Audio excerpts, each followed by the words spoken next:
ग्रंथराज श्री चैतन्य चरितामृत का पाठ कर रहे हैं। प्रतिदिन हम दोपहर के सत्र में इसको पढ़ रहे हैं। श्रृंखला में हम पढ़ते पढ़ते श्री चैतन्य चरितामृत के 9वें अध्याय मध्य लीला श्री चैतन्य महाप्रभु की तीर्थ यात्राएं, इस अध्याय को हम पढ़ रहे हैं। और पढ़ते हुए हम 264 प्यार तक कर लिया था। उसके आगे भी हमने कर लिया था। हमने कौन से प्यार तक कर लिया था?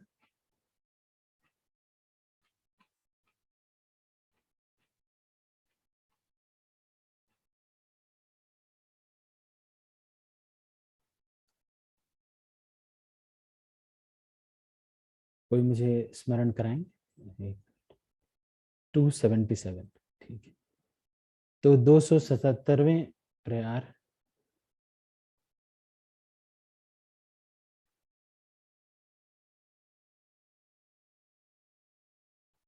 तक हमने कर लिया था। तो इसके आगे की चर्चा 278वें प्यार से चर्चा हम आज करेंगे।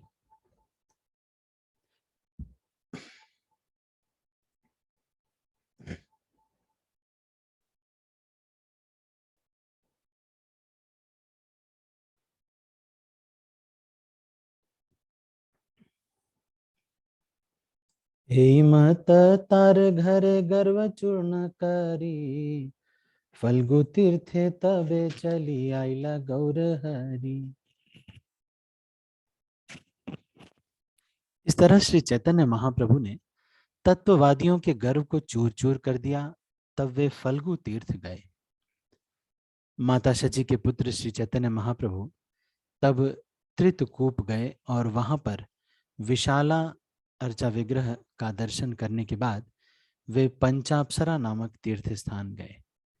तो त्रितकूप गए, फिर उसके बाद विशाला अर्चा विग्रह का दर्शन किया और इसके पंच अप्सरा तीर्थ वो गए। स्वर्ग की अप्सराएं प्रायः नर्तकियां कहलाती हैं। स्वर्गीय ग्रहों की युवतियां अत्यंत सुंदरी होती हैं। यदि पृथ्वी पर कोई स्त्री अत्यंत सुंदर होती है तो उसकी तुलना अप्सराओं से की जाती है। लता, बुदबुदा, समीची, सौरभेयी तथा वर्णा नाम की 5 अप्सराएं थीं। तो ये 5 अप्सराओं की कहानी सुना रहे हैं कि ये 5 अप्सराएं जो थी, लता, बुदबुदा, समीची, सौरभेयी तथा वर्णा।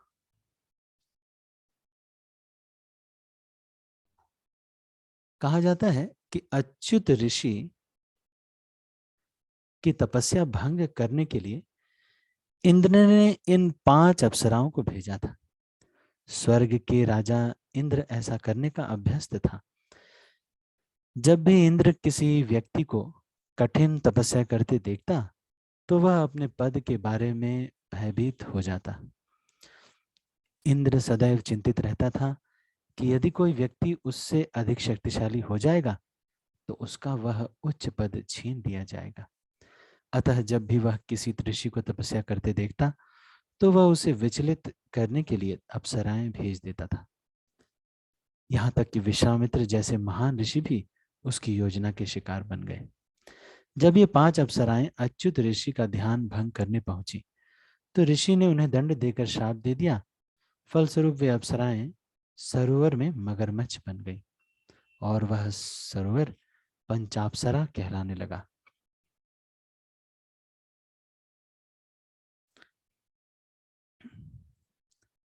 भगवान रामचंद्र भी इस स्थान पर पधारे थे। श्री नारद मुनि के वृत्तांत से पता चलता है कि जब अर्जुन तीर्थ स्थलों की यात्रा करने गया तो उसने 5 अप्सराओं के शापित होने का पता चला। उसने उनका इस निंद अवस्था से उद्धार किया और उस दिन से यह सरोवर पंचाप्सरा तीर्थ स्थान बन गया।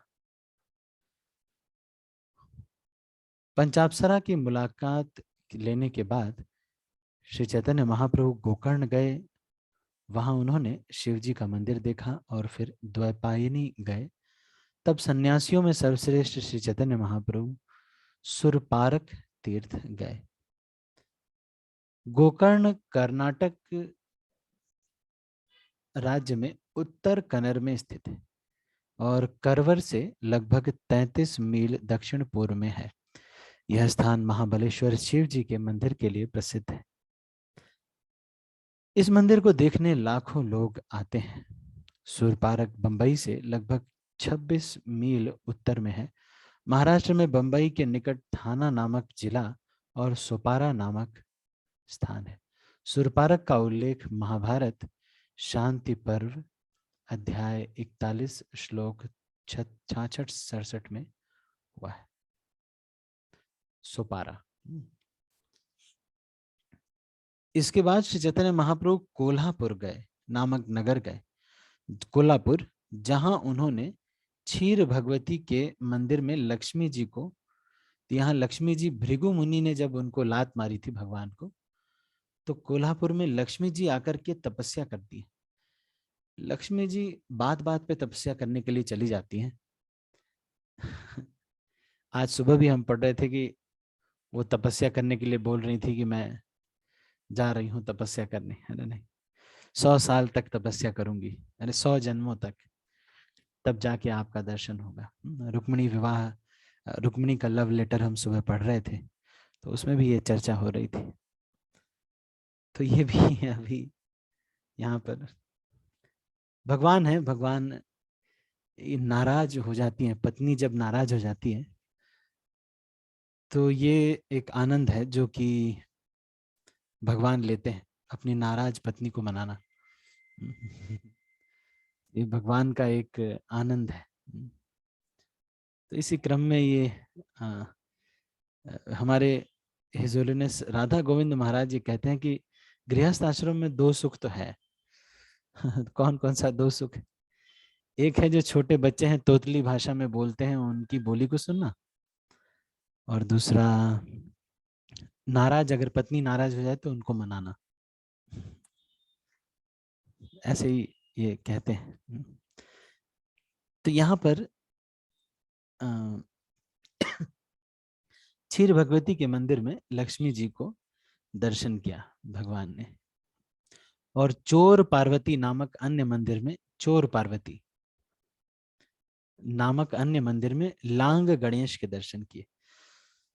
तो कभी हम ये यात्रा करेंगे, साउथ इंडिया यात्रा में कभी महाराष्ट्र में भी जाएंगे, तो वहां पर भी हम इन सब जगहों का दर्शन करेंगे।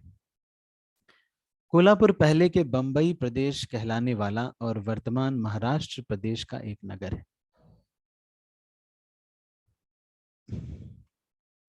पहला कोल्हापुर एक देशी रियासत था। यह उत्तर में सातारा जिले से, पूर्व तथा दक्षिण में बेलगांव से तथा पश्चिम में रत्नागिरी जिले से घिरा है। इस स्थान पर ओणना नामक नदी है।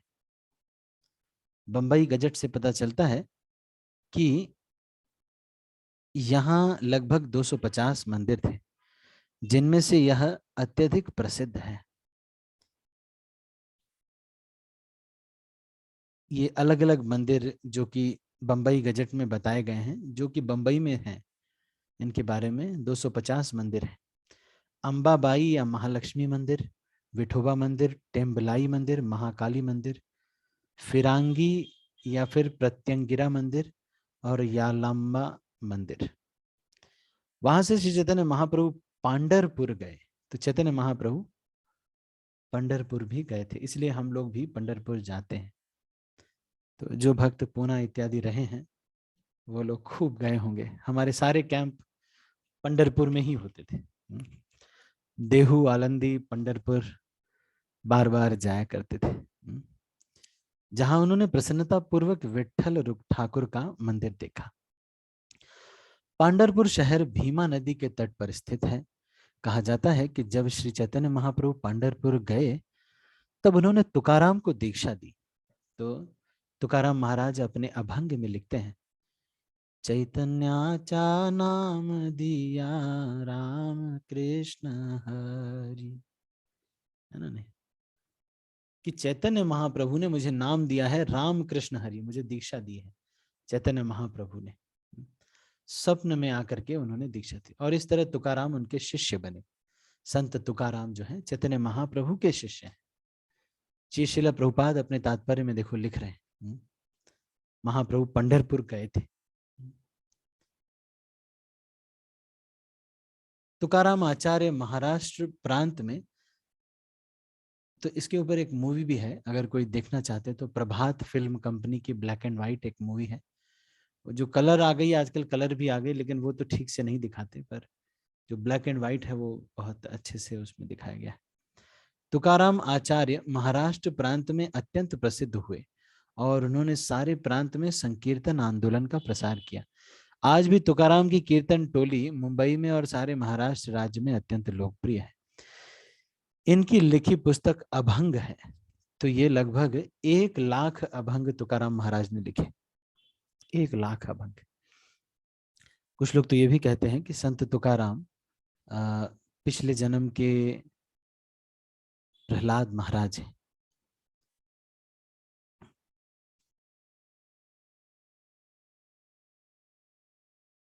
उनकी संकीर्तन टोली गौड़ीय वैष्णव कीर्तन मंडलियों जैसी ही है, क्योंकि वे भी मृदंग करताल के साथ भगवान के पवित्र नाम का कीर्तन करते हैं।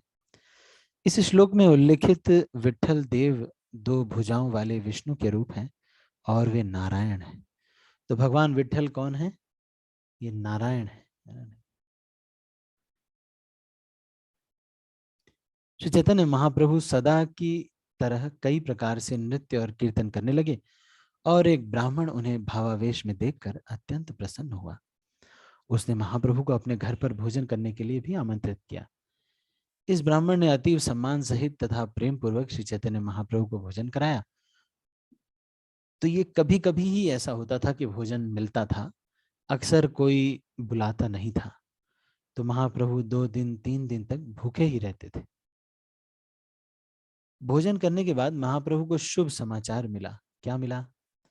श्री चैतन्य महाप्रभु को यह समाचार मिला कि माधवेंद्रपुरी के एक शिष्य श्रीरंगपुरी उसी गांव में एक ब्राह्मण के घर उपस्थित है। यह समाज तो भक्तों के लिए क्या समाचार है? सबसे अच्छा न्यूज क्या है? भक्तों का संग होगा, भक्तों का संग मिलेगा। और सबसे दुखद समाचार यह है कि भक्तों का संग छूट जाएगा। बस यही दुख समाचार है, सुखी समाचार है। यह समाचार सुनकर श्री चैतन्य महाप्रभु तुरंत ही श्रीरंगपुरी को मिलने उस ब्राह्मण के घर गए। प्रवेश करते ही महाप्रभु ने उन्हें वहां बैठे देखा। श्रीरंगपुरी को देखते ही श्री चैतन्य महाप्रभु ने भूमि पर दंडवत गिरकर भावावेश में प्रणाम किया। उनके शरीर में अश्रु, हर्ष, कंप तथा स्वेद के दिव्य विकार लक्षण प्रकट हो गए थे। श्री चैतन्य महाप्रभु को ऐसे भावावेश में देखकर श्रीरंगपुरी ने कहा, श्रीपाद कृपया उठें। हे श्रीपाद, आप श्री माधवेंद्रपुरी से संबंधित हैं, जिनके बिना प्रेमानंद की कोई सुगंध नहीं होती है।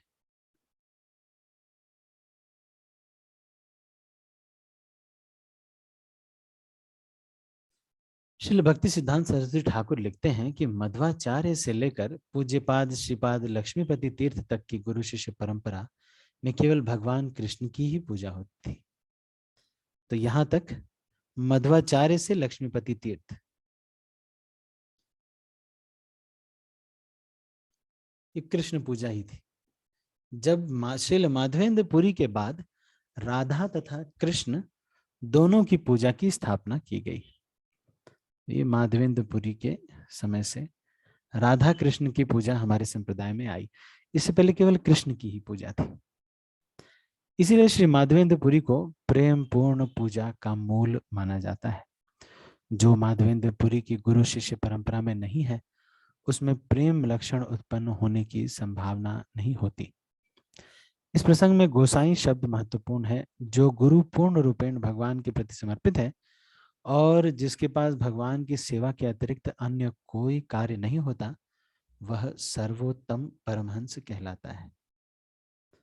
तो एक तो यह है कि वो पूर्ण रूपेण भगवान की सेवा में समर्पित हो और उसके पास भगवान की सेवा के अतिरिक्त अन्य कोई कार्य न हो, वह सर्वोत्तम परमहंस है। कोई और कार्य वो करता ही न हो।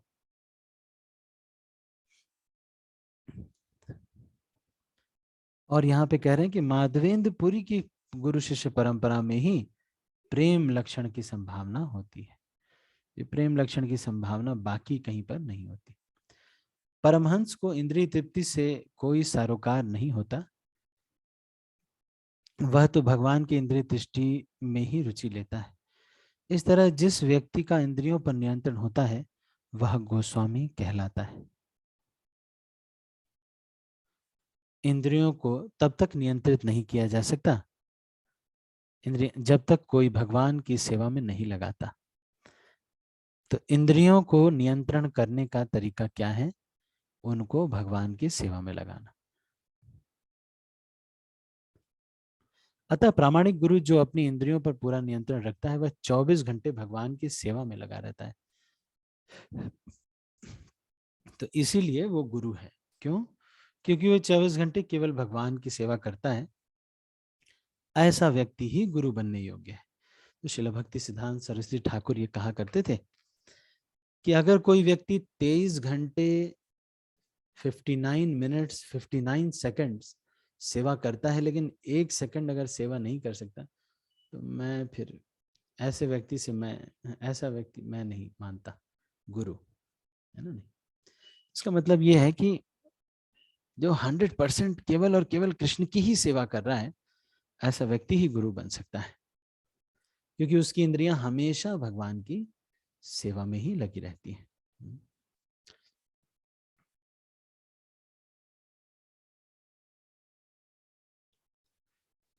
तो उसे गोस्वामी संबोधित किया जा सकता है। गोस्वामी पदवी कभी उत्तराधिकार से नहीं मिलती, प्रत्युत प्रामाणिक गुरु को ही प्रदान की जा सकती है। वृंदावन के 6 महान गोस्वामी रूप, सनातन, रघुनाथ भट्ट, जीव गोपाल भट्ट तथा रघुनाथ, जिनमें से किसी को भी गोस्वामी की पदवी उत्तराधिकार में नहीं मिली थी। वृंदावन के वे सभी गोस्वामी प्रामाणिक गुरु के रूप में भक्ति के उच्चतम पद को प्राप्त थे, इसलिए ये सभी गोस्वामी कहलाए। इन्हीं 6 गोस्वामियों ने वृंदावन के सारे मंदिरों का शुभारंभ किया।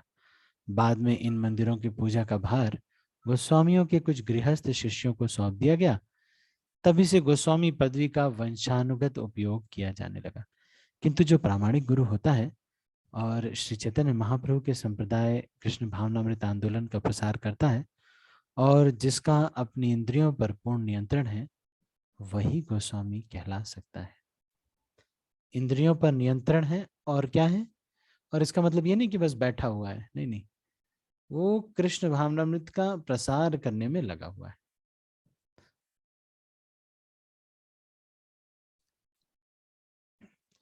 दुर्भाग्यवश वंशानुगत प्रक्रिया चालू है, अतः वर्तमान समय में इस पदवी का शाब्दिक व्युत्पत्ति की अज्ञानता के कारण बहुत हद तक दुरुपयोग हो रहा है। यह कहकर श्रीरंगपुरी ने श्री चैतन्य महाप्रभु को उठाया और उनका आलिंगन किया। आलिंगन करते समय दोनों भाववश रुदन करने लगे। कुछ क्षणों के बाद उन्हें होश आया तो वे शांत हुए। तब श्री चैतन्य महाप्रभु ने श्रीरंगपुरी से ईश्वरपुरी के साथ अपने संबंध के विषय में बताया। तो सबसे पहले चैतन्य महाप्रभु क्या बता रहे हैं? अपने गुरु के बारे में बता रहे हैं कि मैं इनका शिष्य हूं। वे दोनों अपने भीतर उठने वाले अद्भुत प्रेम भाव से आप्लावित हो उठे। अंत में दोनों बैठ गए और आदर पूर्वक बातें करने लगे। इस तरह वे दोनों लगातार 5-7 दिनों तक कृष्ण विषयक कथाओं की चर्चा करते रहे। पुराने समय में ऐसे होता था कि कोई मिलता था, चलो 7-8 दिन वहीं रुक जाओ। अब आजकल तो इतना बिजी शेड्यूल है, एक दिन के लिए संडे को आते हैं तो सुबह पहुंचते हैं और रात में चले जाते हैं। बड़ा बिजी शेड्यूल हो गया है जीवात्मा का, किसी के पास टाइम ही नहीं है। 2 बातें किसी से कर लो तो टाइम ही नहीं है, सब बिजी हैं। पहले ऐसा होता था, कोई मिल जाता था तो चलो भाई 5-7 दिन तक कृष्ण विषयक चर्चाएं हो रही हैं। श्रीरंगपुरी ने उत्सुकता वश चैतन्य महाप्रभु से उनके जन्म स्थान के विषय में पूछा तो महाप्रभु ने बतलाया कि नवद्वीप धाम उनका जन्म स्थान था। पहले श्रीरंगपुरी ने श्री माधवेंद्रपुरी के साथ नवद्वीप जा चुके थे, अतएव उन्हें वहां हुई घटनाएं याद आ गई। नवद्वीप का नाम सुनते ही श्रीरंगपुरी को स्मरण हो आया कि वे माधवेंद्रपुरी के साथ जगन्नाथ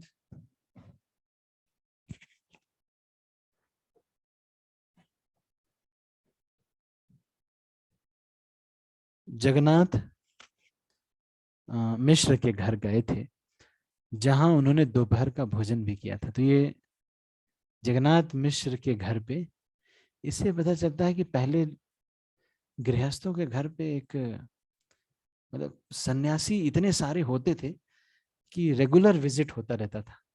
अक्सर ही 2-4 सन्यासी आ जाया करते थे। अब ये इतना सन्यासी बहुत रेयर हो गए हैं, मुश्किल से 100 भी नहीं होंगे। तो पहले ऐसे खूब होता था, यहाँ तक कि उन्होंने उन्हें केले के फूलों की बनी सब्जी का अद्वितीय स्वाद भी याद आ गया। नहीं तो ये परमानंद श्रीरंगपुरी है, ये बता रहे हैं कि केले के फूल से कोई सब्जी बनाई थी उन्होंने, शाक बनाया था। श्रीरंगपुरी को जगन्नाथ मिश्र की पत्नी भी याद आई। वे अत्यंत समर्पित तथा पतिव्रता थी। वात्सल्य में तो वे जगन माता तुल्य थी। उन्हें यह भी स्मरण हो आया कि श्री जगन्नाथ मिश्र की पत्नी सची माता भोजन बनाने में कैसे निपुण थी। उन्हें स्मरण हो आया कि वे सन्यासियों के प्रति अत्यधिक स्नेह रखती थी और उन्हें अपने पुत्रों के समान भोजन कराती थी। श्रीरंगपुरी यह भी जानते थे कि उनके एक योग्य पुत्र ने कम वय में ही संन्यास ले लिया था। उसका नाम शंकरारण्य था। इन्होंने भी संन्यास ले लिया था। विश्वरूप ने, जो चैतन्य महाप्रभु के छोटे बड़े भाई थे, ये नित्यानंद प्रभु के ही प्रकाश थे और इन्होंने संन्यास ले लिया था। जब नित्यानंद प्रभु पंढरपुर गए थे तो विश्वरूप भगवान नित्यानंद प्रभु के शरीर में समा गए थे। श्रीरंगपुरी ने श्री चैतन्य महाप्रभु को बतलाया कि इसी तीर्थ पांडरपुर में शंकरारण्य नामक सन्यासी ने सिद्धि प्राप्त की थी। श्री चैतन्य महाप्रभु के बड़े भाई का नाम विश्वरूप था। उन्होंने श्री चैतन्य महाप्रभु के पूर्व ही घर छोड़कर संन्यास ग्रहण कर लिया था और उनका नाम शंकरारण्य स्वामी था। वे सारे देश में भ्रमण करते अंत में पंढरपुर गए, जहां सिद्धि प्राप्त करने के बाद संन्यास संसार से चल बसे। दूसरे शब्दों में उन्होंने अपना भौतिक शरीर पंढरपुर में त्यागा और वे दिव्य लोक सिधार गए। श्री माधवेंद्रपुरी के शिष्य श्री रंगपुरी ने, जो ईश्वरपुरी के गुरु भाई थे, यह महत्वपूर्ण समाचार श्री चैतन्य महाप्रभु को बतलाया।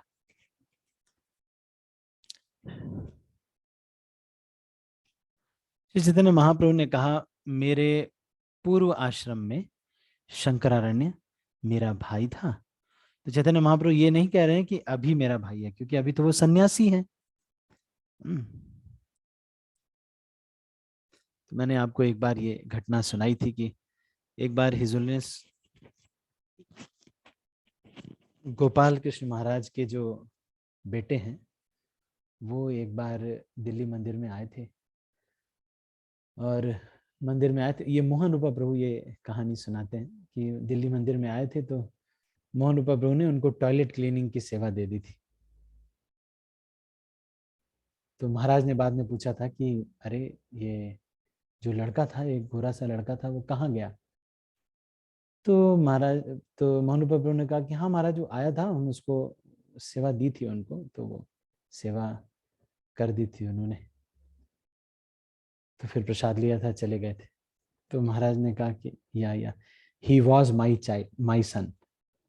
महाराज ने कहा कि वो अभी नहीं है, अभी तो नहीं है बेटा, पहले वो मेरा बेटा था। तो संन्यास आश्रम बड़ा कठिन आश्रम है, बहुत। ओ कृष्ण, संन्यास आश्रम बहुत ही कठिन आश्रम है, इतना आसान नहीं है संन्यास लेना, बहुत कठिन है। लेकिन हर एक व्यक्ति को ये जरूर सोचना चाहिए, चाहे वो गृहस्थ हो, चाहे वो ब्रह्मचारी हो, जो कोई भी हो, ये जरूर सोचना चाहिए कि कभी ना कभी आगे चलकर मैं भी संन्यास लूंगा। हमें हर एक व्यक्ति को ये एस्पिरेशन जरूर आगे चलकर होना चाहिए। ऐसा नहीं सोचना चाहिए कि बस चलो भाई ऐसे ही घर में पड़े रहेंगे, बस ऐसे ही खाना चलता रहेगा, ऐसे ही बस पड़े रहेंगे, ऐसा नहीं सोचना चाहिए। ठीक है, तो आगे हम पढ़ते हैं। श्री चैतन्य महाप्रभु से बातें करने के बाद श्रीरंगपुरी द्वारका धाम में के लिए रवाना हो गए। तो श्रीरंगपुरी के द्वारका गमन के बाद श्री चैतन्य महाप्रभु पंढरपुर में उस ब्राह्मण के घर 4 दिनों तक और रहे। उन्होंने भीमा नदी में स्नान किया और विट्ठल मंदिर का दर्शन किया।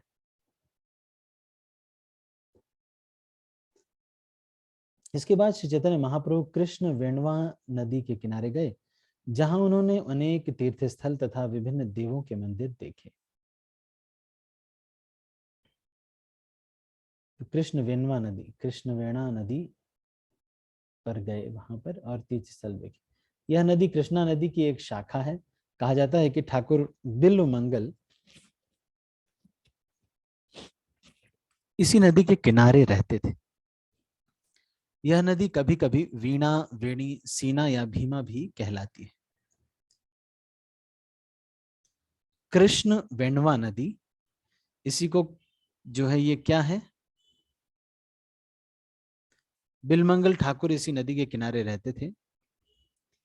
आप में से कोई बताएगा मुझे कि बिलमंगल ठाकुर की क्या लीला थी? कोई बताएगा बिलमंगल ठाकुर की क्या लीला थी? किसको पता है बिलमंगल ठाकुर की क्या लीला थी?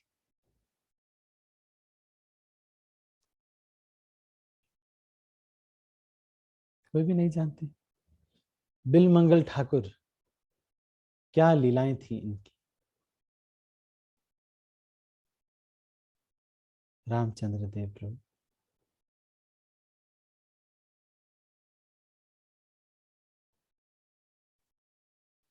अनम्यूट करना पड़ेगा। हरे कृष्णा प्रभु जी। हरे कृष्णा। आज आप दुकान नहीं गए? शुक्रवार घर है पे हूँ आज। प्रभु जी। अच्छा, बहुत अच्छा, छुट्टियां लेनी चाहिए। ठीक है, ठीक है। एक्चुअली वो बिलमंगल ठाकुर उनके स्त्री के लिए अपना आंखें तक फोड़ लेते हैं प्रभु जी। अच्छा अच्छा, चलिए ठीक है। इसको थोड़ा विस्तार से कौन बताएंगे? उमेश प्रभु बताएंगे विस्तार से? एक मिनट में। हरे कृष्णा, दंडवत प्रणाम प्रभु जी। धन्यवाद। प्रभु जी, बिल्वा मंगल ठाकुर जैसे स्टोरी स्टार्ट होती है कि उनके एक बार पिताजी का देहांत हो जाता है, और पिताजी का देहांत हो जाता है तो इनको ही अग्नि वो करनी होती है उनको, पर बहुत जल्दी में वो सारा प्रोसेस करते हैं और उसी दिन बारिश भी हो जाती है। तो ये करते करते तो वो कहते हैं मेरे को जाना है जाना है। तो नदी पार करके बारिश हो रही होती है, एक लाश के ऊपर चढ़ के नदी पार करते हैं एक वैश्या के पास जाने के लिए, और वहीं पे फिर शाम को पकड़ के ऊपर चढ़ जाते हैं। तो फिर वो, और जो वैश्या है वही उनको पूछती है कि आप ये ऊपर कैसे तक आ गए? तो कहते हैं आपने तो बाहर रस्सी लटकाई थी। तो बाहर जब देखते हैं तो पता लगता है रस्सी नहीं, वो सांप था। तो फिर वहां से उनको रियलाइजेशन होती है जब वैश्या बोलती है कि इतना जो मेरे प्रति आकर्षण है, अगर आपका थोड़ा भी भगवान के प्रति हो, तो उनको वहां से फिर रियलाइजेशन होता है प्रभु जी। और फिर वो सब छोड़ छाड़ के चलते हैं। और फिर एक बार जैसे अभी प्रभु जी बता रहे थे कि एक और इसका आता है प्रभु जी कि किसी ब्राह्मण पत्नी की तरफ आकर्षित हो जाते हैं, और फिर ब्राह्मण के घर ही पहुंच जाते हैं कि मैं आपकी पत्नी के साथ संग करना चाहता हूं। तो वो बोलते हैं कि ठीक है, वो बहुत दयालु होते हैं। पर फिर उनको आता है कि मैंने ये क्या कर दिया, और वो क्या बोलते हैं प्रभु जी, उनको उससे ही अपनी आंखें फोड़ लेते हैं उस टाइम पे। तो फिर ऐसे प्रभु जी ये सारी स्टोरी है। हरे कृष्ण, धन्यवाद। तो वो अकेले में जब उनकी पत्नी जो है रहती हैं तो उनसे वो कहते हैं कि अपनी हेयर पिन दे दीजिए। तो वो हेयर पिन से अपनी आंखें फोड़ लेते हैं। लक्ष्मी माता जी, आप कुछ कहना चाहते हैं? लक्ष्मी माता जी।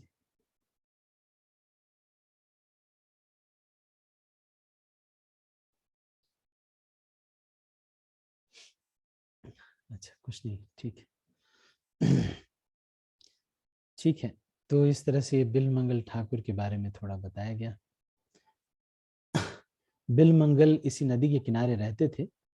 यह नदी कभी कभी वीणा, वेणी, सीना या भीमा भी कहलाती है।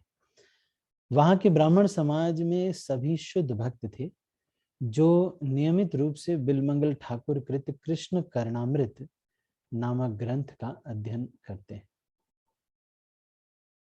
बिलमंगल ठाकुर कृत इस पुस्तक में 112 श्लोक हैं। तो ये पुस्तक है मेरे पास, अगर किसी को पढ़ना चाहिए तो वो पढ़ सकते हैं। इसी नाम की 2-3 पुस्तकें और भी हैं, और बिलमंगल की पुस्तक पर 2 भाष्य भी उपलब्ध है। एक भाष्य तो कृष्णदास कविराज गोस्वामी द्वारा लिखित है और दूसरा चैतन्य दास गोस्वामी द्वारा। म्यूट कर लेंगे आप, बाकी रामचंद्र प्रभु और उमेश प्रभु आप म्यूट कर लीजिए, शायद आपका अनम्यूट हुआ। श्री चैतन्य महाप्रभु कृष्ण कर्णामृत पुस्तक सुनकर अत्यंत प्रसन्न हुए और उन्होंने बड़ी ही उत्सुकता से उसकी नकल करवाई तथा उसे अपने साथ लेते गए। तीनों लोकों में कृष्ण कर्णामृत की बराबरी कोई ग्रंथ नहीं है। ये कह रहे हैं कि ये जो ग्रंथ है इससे बराबर का कोई ग्रंथ नहीं। इस पुस्तक को पढ़ने से कृष्ण की शुद्ध भक्ति का ज्ञान प्राप्त होता है। जो व्यक्ति निरंतर कृष्ण कर्णामृत को पढ़ता है वह भगवान कृष्ण के सौंदर्य तथा उनकी लीलाओं के मधुर स्वाद को समझ सकता है।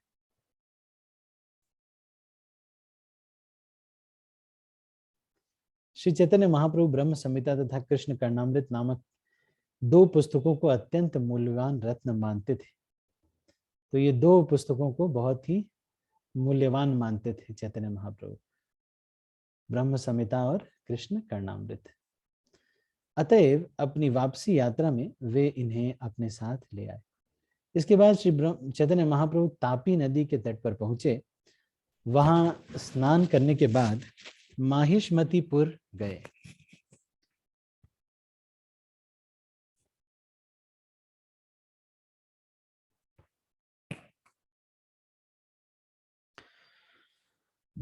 वहां रहते हुए उन्होंने नर्मदा नदी के किनारे अनेक तीर्थ स्थान को देखा। तापी नदी ताप्ती भी कहलाती है।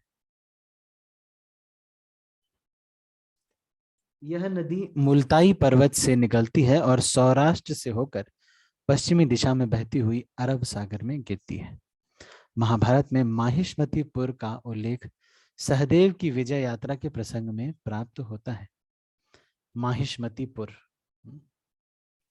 ये महाभारत में मिलता है इसका उल्लेख। पांडवों के सबसे छोटे भाई सहदेव ने इस प्रांत पर विजय प्राप्त की थी।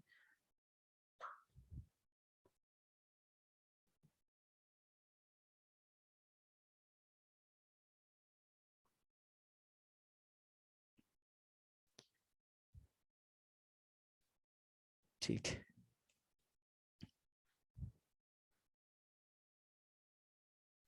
महाभारत के अनुसार ततो रत्नान्युपादाय पुरीं माहिष्मतीं ययो तत्र नीलेन राज्ञा स चक्रे युद्धम नरर्षभा। रत्न प्राप्त करने के बाद सहदेव माहिष्मती नगर में गए जहां उन्होंने राजा नील से युद्ध किया। इसके बाद महाप्रभु धनुष तीर्थ में पहुंचे जहां पर उन्होंने निर्विंध्य नदी में स्नान किया। तत्पश्चात ऋष्यमुख पर्वत पहुंचे, वहां से दंडकारण्य चले गए। कुछ लोगों का मत है कि ऋषिमुख पर्वत श्रृंखला है जिसकी शुरुआत बेलारी जिले के हाम्पी ग्राम से होती है। यह पर्वत श्रेणी तुंगभद्रा नदी के किनारे किनारे चलती है और धीरे धीरे हैदराबाद राज्य तक पहुंच जाती है। अन्यों के मतानुसार यह पर्वत मध्य प्रदेश में स्थित है। आजकल रामप कहलाता है। दंडकारण्य विस्तृत भूभाग है जो खानदेश के उत्तर में प्रारंभ होकर नासिक तथा औरंगाबाद होते हुए दक्षिण अहमद नगर तक फैला हुआ है। गोदावरी नदी इसी भूभाग से होकर बहती है और वहां पर एक विशाल जंगल है जिसमें भगवान रामचंद्र रहे थे। तब श्री चैतन्य महाप्रभु ने दंडकारण्य जंगल के भीतर सप्तताल नामक स्थान देखा। यहाँ के ताड़ के 7 वृक्ष अत्यंत पुराने, मोटे तथा ऊंचे थे। सप्तताल का उल्लेख रामायण में किष्किंधा कांड में अध्याय 11 तथा 12 में हुआ है। 7 ताड़ के वृक्षों को देखकर श्री चैतन्य महाप्रभु ने उन्हें गले लगा लिया। फलस्वरूप वे वृक्ष वैकुंठ लोक वापस चले गए।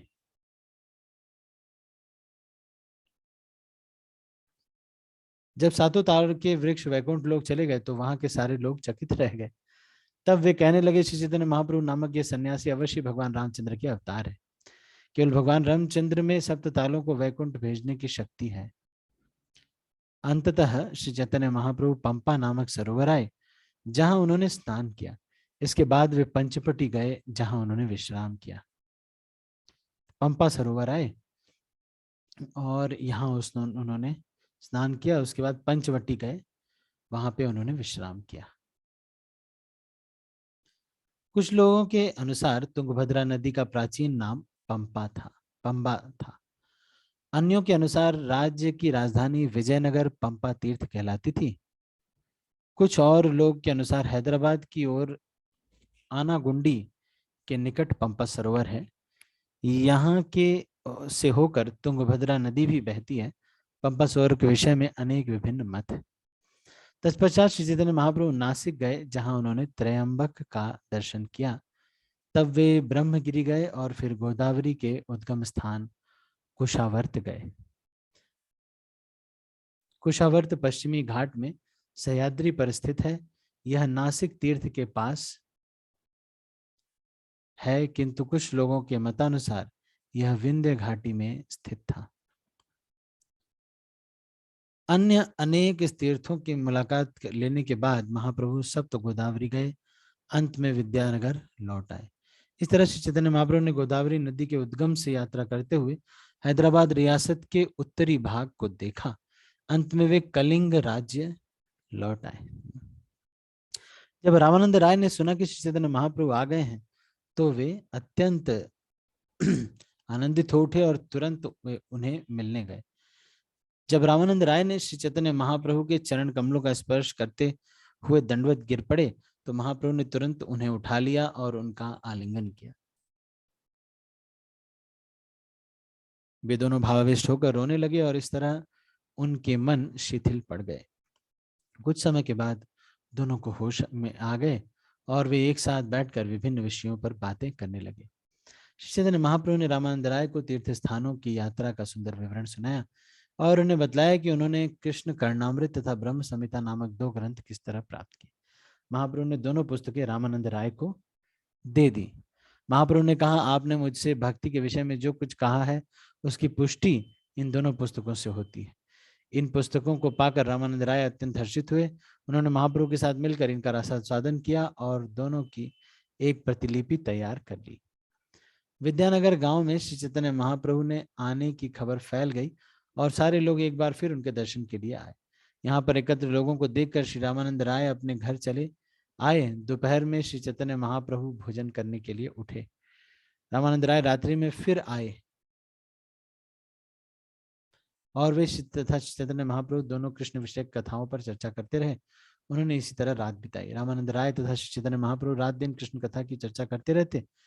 इस तरह उन्होंने बड़े ही आनंद में 5-7 दिन बिता दिए। देखो, जहां भी जाते हैं 5-7 दिन अपना आराम से।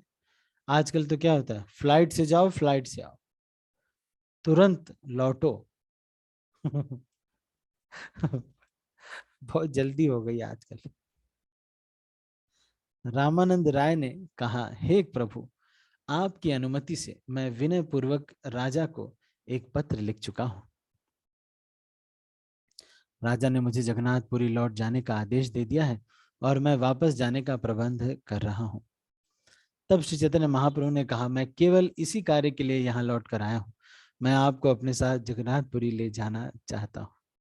रामानंद राय ने कहा, हे प्रभु, अच्छा यही होगा यदि आप जगन्नाथपुरी अकेले जाएं, क्योंकि मेरे साथ अनेक घोड़े, हाथी तथा सैनिक होंगे, जिनके कारण बहुत कोलाहल मचता रहेगा। मैं 10 दिनों में सारी तैयारी कर लूंगा। मैं जल्दी ही आपके पीछे पीछे नीलाचल आऊंगा। रामचंद्र राय को नीलाचल आने की आज्ञा देकर श्री चैतन्य महाप्रभु अत्यंत प्रसन्नता पूर्वक जगन्नाथपुरी के लिए चल दिए। श्री चैतन्य महाप्रभु जिस रास्ते से पहले विद्यानगर आए थे, उसी से लौटे और सारे वैष्णव जन रास्ते में उन्हें फिर से मिले। जहां कहीं भी श्री चैतन्य महाप्रभु जाते, श्री हरि के नाम का उच्चारण होता। यह देखकर महाप्रभु अत्यंत प्रसन्न हुए। अलाल नाथ पहुंचकर महाप्रभु ने अपने सहायक कृष्णदास को नित्यानंद प्रभु तथा अन्य निजी संगियों को बुलाने के उद्देश्य से आगे भेजा। जो ही नित्यानंद प्रभु ने श्री चैतन्य महाप्रभु के आगमन की खबर सुनी, त्यों ही वे तुरंत उठकर उन्हें मिलने चल दिए। वे महान भाव के कारण अत्यंत अधीर हो उठे। आनंद के मारे श्री नित्यानंद राय, जगदानंद, दामोदर पंडित, मुकुंद भाव विभोर हो उठे और रास्ते भर नाचते हुए महाप्रभु से मिलने गए। गोपीनाथ आचार्य भी अत्यंत प्रसन्न मुद्रा में थे। में गए वे सब महाप्रभु से मिलने गए और अंत में रास्ते में ही उन सब की भेंट हो गई। महाप्रभु भी प्रेमवश हो गए और उन्होंने सबका आलिंगन किया। वे सभी प्रेमवश आनंदित होकर रोने लगे। सार्वभौम भट्टाचार्य भी परम आनंदित होकर महाप्रभु से मिलने गए और उनकी भेंट समुद्र के किनारे हो गई। सार्वभौम भट्टाचार्य महाप्रभु के चरण कमलों पर गिर पड़े और महाप्रभु ने उन्हें उठाकर उनका आलिंगन किया। सार्वभौम भट्टाचार्य अत्यधिक प्रेमावेश में रोने लगे। तब महाप्रभु सबके साथ जगन्नाथ मंदिर गए। भगवान जगन्नाथ का दर्शन करते समय प्रेमावेश के कारण कंपन, स्वेद, अश्रु तथा पुलक से महाप्रभु का शरीर आप्लावित हो उठा। श्री चैतन्य महाप्रभु प्रेमावेश के कारण नाचने लगे और कीर्तन करने लगे। उस समय सारे पंडे और पुजारी उन्हें भगवान जगन्नाथ का प्रसाद तो माला देने आए। भगवान जगन्नाथ की सेवा में लगे पुजारी पंडा या पंडित कहलाते हैं। वे ब्राह्मण होते हैं। मंदिर के बाहरी मामलों को देखरेख करने वाले पाल कहलाते हैं। बाहरी मामलों की देखरेख करने वाले। चैतन्य महाप्रभु को मिलने के लिए पुजारी तथा पाल दोनों ही गए। ठीक है, तो ये अभी आज हम इसको यहीं पर समाप्त करेंगे। आज की चर्चा हम यहीं तक करते हैं। 300, अच्छा ये कुछ ही श्लोक प्यार बाकी है शायद, है ना? 1 मिनट में देखता हूँ।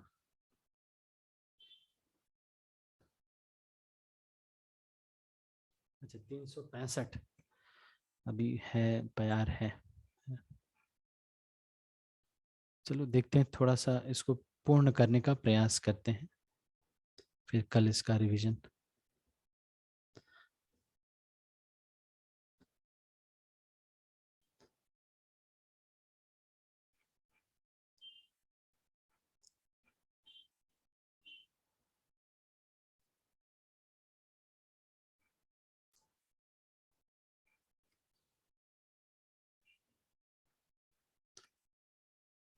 ठीक है, इसको देखते हैं थोड़ा और पढ़ के इसको। या चलो अभी क्लोज करते हैं। इसके आगे की चर्चा हम अगले करेंगे। मुझे अभी निकलना भी है एक्चुअली, रात में 10 बजे तक मुझे पहुंचना है। ठीक है, तो हम इसको अभी यहीं पर समाप्त करते हैं। हरे कृष्ण। अभी मैं कुछ प्रश्न पूछूंगा, आप इसका उत्तर देने का प्रयास कीजिएगा। ठीक है, देखते हैं आपने कितना ध्यानपूर्वक सुना है। कोई पैसे तो नहीं मिलेंगे, लेकिन अगर आप उत्तर देंगे तो अच्छा रहेगा, है ना? करोड़पति राउंड है ना? नहीं, ठीक है। तो पहला सवाल आपके स्क्रीन पर,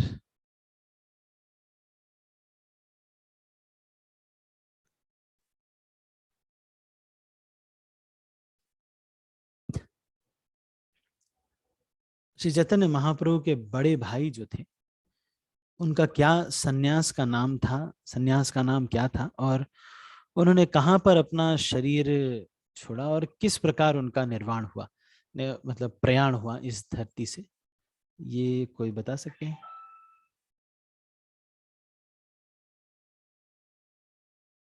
मीटिंग की सिग्नल आ गया।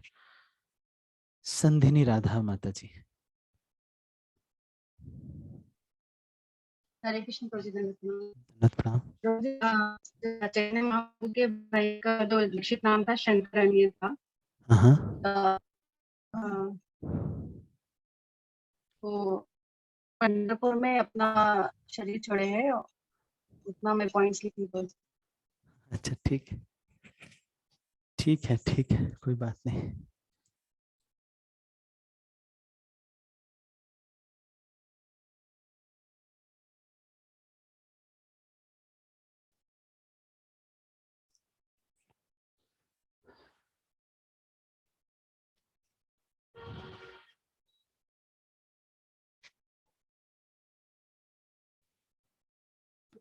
This will come.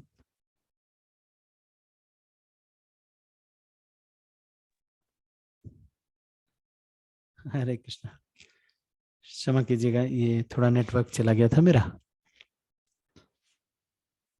हाँ जी, हाँ जी, ठीक है। संधिनी राधा माता जी ने बताया पंढरपुर, और जो बताया मैं समझ गया। तो ये जो है हुआ था। ठीक है, अगला प्रश्न, सब लोग हाथ नीचे कर लीजिए। अगला प्रश्न है कि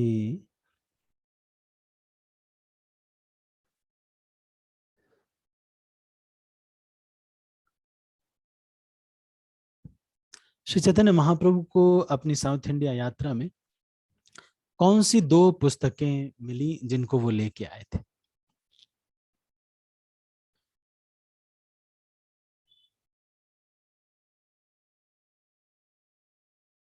लक्ष्मी माता जी।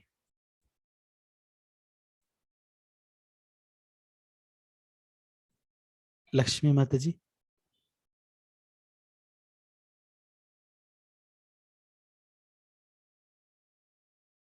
अच्छा, लक्ष्मी माता जी का हैंड, इसको मैं नीचे कर रहा हूँ, शायद गलती से ये हाथ उठा हुआ है और शुरू से ही उठा हुआ है। मेहुल प्रभु बताएंगे।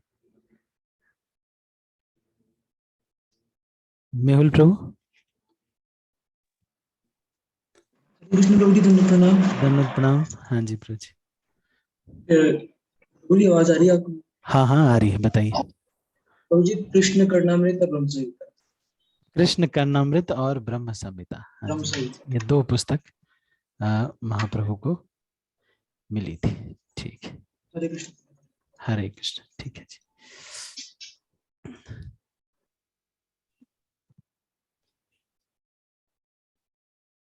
अगला प्रश्न है,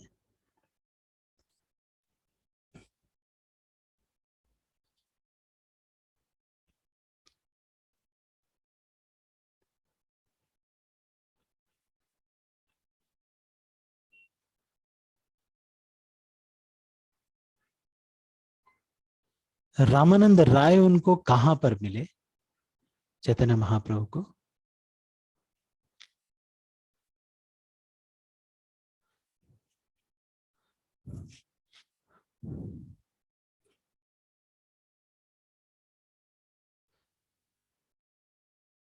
बस एक डिवोटी, मेहुल प्रभु बताइए, रामानंद राय उनको कहां मिले, चैतन्य महाप्रभु? हरे कृष्ण प्रभु जी, दंडवत प्रणाम। प्रभु जी, मैं प्रयत्न करूंगा।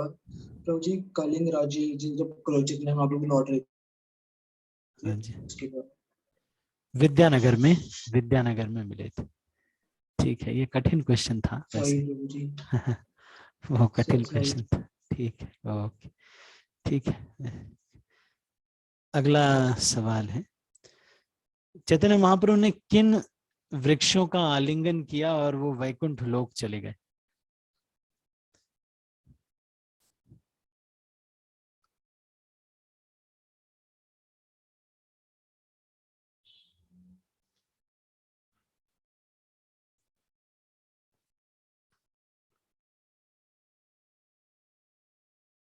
अनीता आर्या माता जी। कृष्ण प्रभु, दंडवत प्रणाम। धन्यवाद। सप्तताल सप्तताल, सप्तताल वृक्ष। हाँ सप्तताल। जी, ठीक है। अगला प्रश्न है,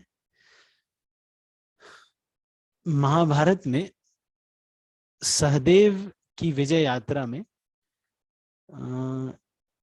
कौन से राज्य का उल्लेख मिलता है जिस पर सहदेव ने विजय पाई थी, और किसके साथ युद्ध करके विजय पाई थी?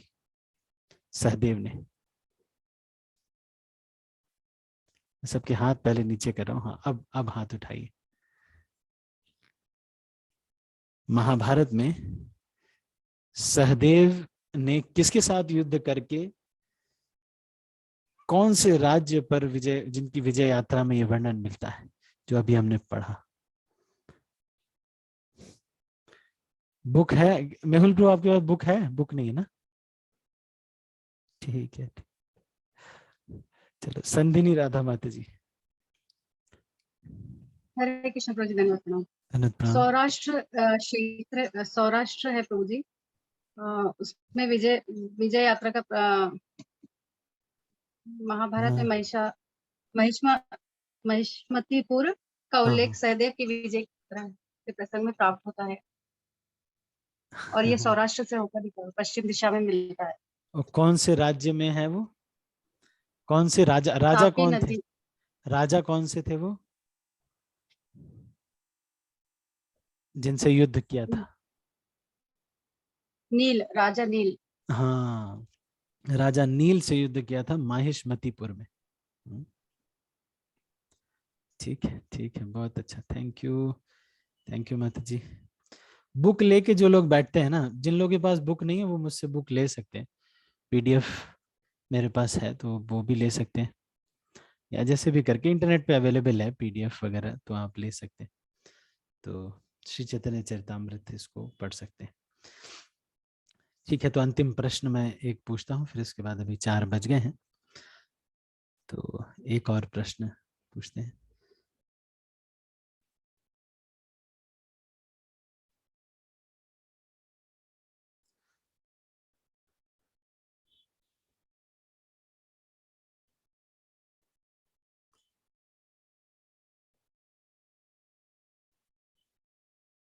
कृष्ण कर्णामृत ग्रंथ जो है वो किसके द्वारा रचित है? इसमें कितने श्लोक हैं और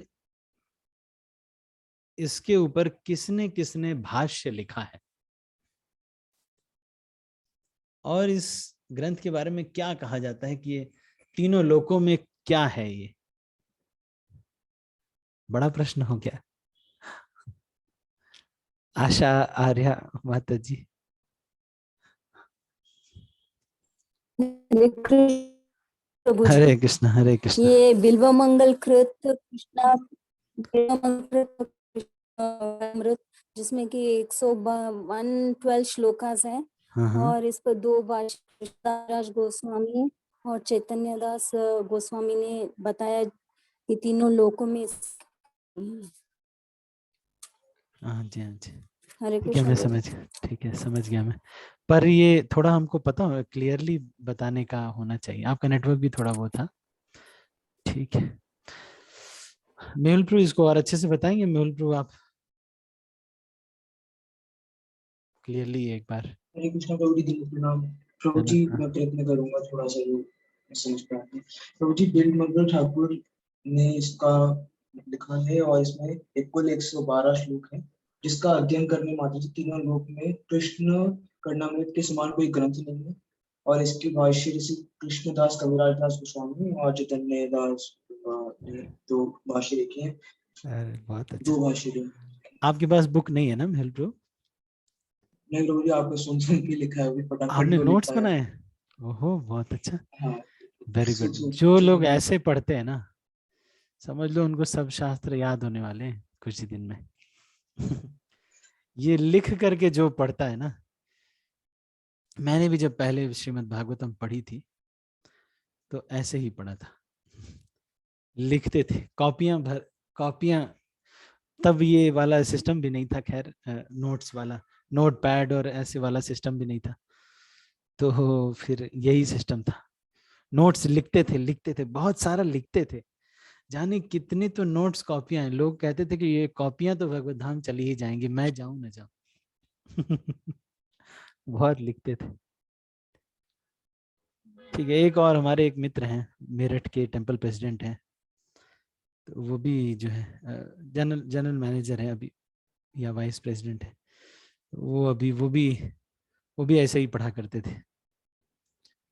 और एक प्रसंग के ऊपर कई बार तो 8-8 घंटे चर्चा किया करते थे, एक ही प्रसंग के ऊपर 8 घंटे तक केवल बातें किया करते थे। तो आप समझ सकते हैं ये बहुत ठीक है। तो अभी मैं ये सब हमने अभी चर्चा किया और हमने शंकरारण्य, चैतन्य महाप्रभु के भाई शंकरारण्य इनका नाम था, और इनके बारे में भी हमने पूछा। अच्छा, चैतन्य महाप्रभु ने पंढरपुर में किससे मिले, उनसे उन्होंने किसके बारे में उनको बताया, और ये जिससे मिले वो क्या लगते थे उनको, मतलब क्या थे। उन्होंने बताया कि मैं इनके बारे में बताया, और कौन सी और घटना के बारे में भी बताया जहाँ उन्होंने दोपहर का प्रसाद ग्रहण किया, किसके साथ वो गए थे।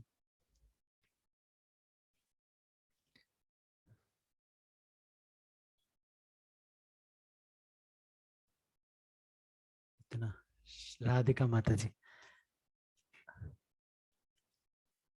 हरे कृष्णा प्रभु जी। हरे कृष्णा।